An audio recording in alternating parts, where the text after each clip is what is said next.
রাধে রাধে, জয় শ্রীকৃষ্ণ। বন্ধুরা দেখো, আমাদের নবদ্বীপে পুরো ভরা গঙ্গা, চারিদিকে জল থই থই করছে। বন্যা আসবে আসবে ভাব, সবাই তো একটা আতঙ্ক ভয়ে কাটাচ্ছি।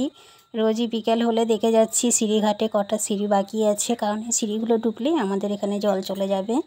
তো দেখো সূর্য ডুবা ডুবা, চারিদিকে শুধু জল। দেখো মাঝিরা সব মাছ ধরার রসে চলছে, সব নৌকা নিয়ে যাচ্ছে। গঙ্গা ধারেই এসেছি, কিন্তু আজকে দেখো একদমই সন্ধ্যা হয়ে গেছে। বেলা এতটাই ছোট হয়ে গেছে, 5টায় বেরিয়েছি, তাও দেখো দেখতে দেখতে এইভাবে সন্ধ্যা হয়ে গেছে।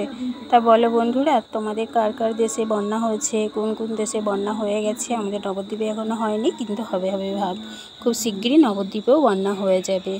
আমরা তো ভয়ে খুব আতঙ্কে রয়েছি, কারণ যতই যার যেমনই ঘর থাকুক না কেন, তবু ঘরে অনেক শান্তি। বন্যা হলে খুব কষ্ট, ছেলেপিলে নিয়ে সব কিছু নিয়ে কত কষ্টে দিন কাটবে, কাজ বন্ধ থাকবে, এসব ভাবলেই যেন চোখে জল চলে আসছে। তারপরে কদিন পরে তো মা আসছে আমাদের মাঝে, মাও আসতে পারবে না, কতটা কষ্ট বলো। আজকে তো আমাদের বড়ালঘাটে 1 ঘন্টা মতো নৌকা বন্ধ ছিল, তারপরে আবহাওয়া দপ্তর খবর পাওয়াতে আবার নৌকা চালু হয়েছে। কালকে সারাদিনই তো নৌকা বন্ধ থাকবে, কারণ জল কখন ঢুকবে সবাই একটা আতঙ্কে আছে।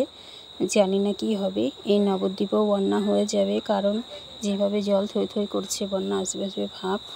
সত্যি মা গঙ্গার কি লীলা দেখো, এক কুল ভাঙে এক কুল গড়ে, ওই কুল ভেঙেছে তো ওই কুল গড়েছে। দেখো ঠিক এভাবেই চলছে, যেমন মানুষ চলে, কাউকে কখনো ভালোবাসে কাউকে ফেলে দেয়। যেমন দেখো বেশিরভাগ নিজের লোকেরাই করে, কখনো একে ভালোবাসছে কখনো ওকে ভালোবাসছে, এভাবে আঘাত দিয়ে যায়। মা গঙ্গাও ঠিক তাই করছে। তো মা গঙ্গার ভাঙা দেখে মনে পড়ে গেল, নিজের লোকের মতন কষ্ট কেউ দেয় না, কারণ নিজের লোকেরাই বেশি কষ্ট দেয়। সত্যি তাই, ভাবলে খুব কষ্ট লাগে। আর এইভাবে মা গঙ্গা দেখো, ওই কুল ভাঙছে এই কুল গড়ছে, এই কুল গড়ছে ওই কুল ভাঙছে।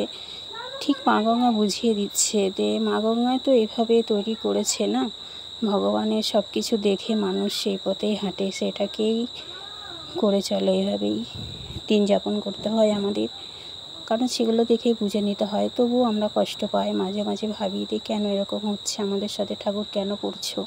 কিন্তু দেখো ঠাকুররাই তো লীলা করেছে, তাই না? তো দেখো সূর্যটা ডুবা ডুবা ভাব হয়েছে, জলের উপর পড়েছে, দেখতে কিন্তু খুব সুন্দর লাগছে, তাই না?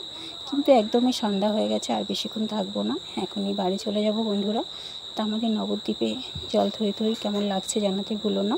দেখা হচ্ছে পরে ভিডিও, টাটা।